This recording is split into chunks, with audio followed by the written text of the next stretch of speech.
Hey guys, chapter 4 was over federal and state courts, as you guys all know, you guys had to read it. And the issue highlight was about breaking up the Ninth Circuit, whether we should break it up or not. And I agree that it should be broken up because, like it points out, it will reduce the geographical ground that it has to cover. So it would also allow for there to be, for those cases to be split up as well. Um, it mentioned that it would reduce the number of judges in one circuit.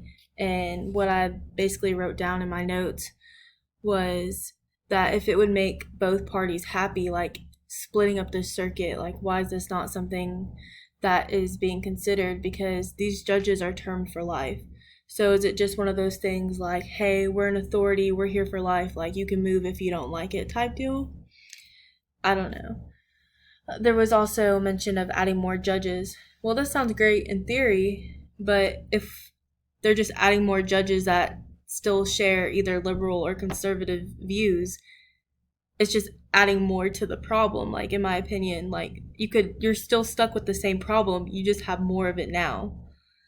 So I think if you split, you might have a better chance of like grouping and placement of judges. I know that it's all picked at random, like the panel of judges, but maybe there would be like a better grouping of them for which states they go to.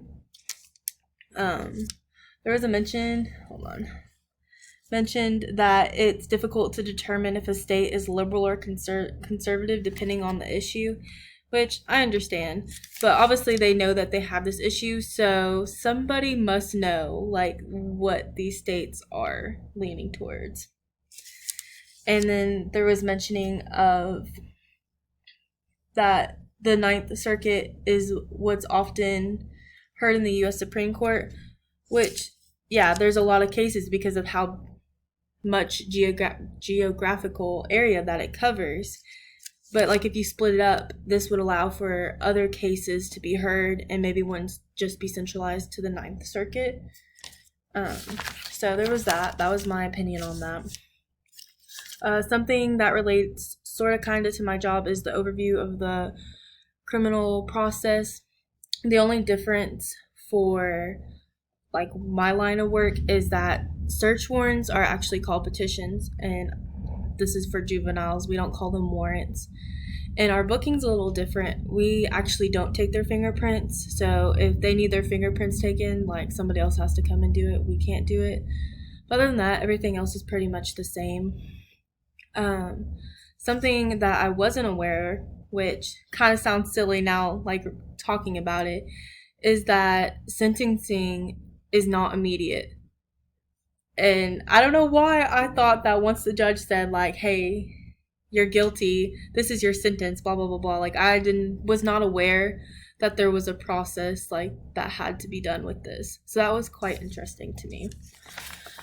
I have a couple questions for this chapter. I'm not really sure how relevant they are, but I'm going to ask them anyways. So the first one involves the cultural issue with the shadow docket. And I'm not sure if I'm just not understanding this right, but from my interpretation, I'm guessing shadow dockets are like these major cases that they need to get like decided on quickly, but they do it without like actually hearing these cases. So my question is if these cases are truly like that important, why are they not being like done to the fullest? Like why is there not proper courts going on with this? I'm not sure if I'm just misunderstanding it or if I'm right. I don't know, but if there's any clarification on that, that would be amazing. And then my other question was, like I said, I might not have understood what I read,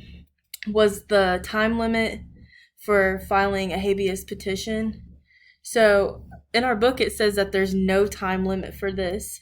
But then like a couple sentences later, it says that Congress has restricted the use of habeas corpus by imposing time limits. So is there a time limit or is there not a time limit? I'm not really sure about that. I could just be misreading it or misunderstanding if there's a difference in like state or federal, could be it. But I was just curious about that. So I'll see you guys in the next video.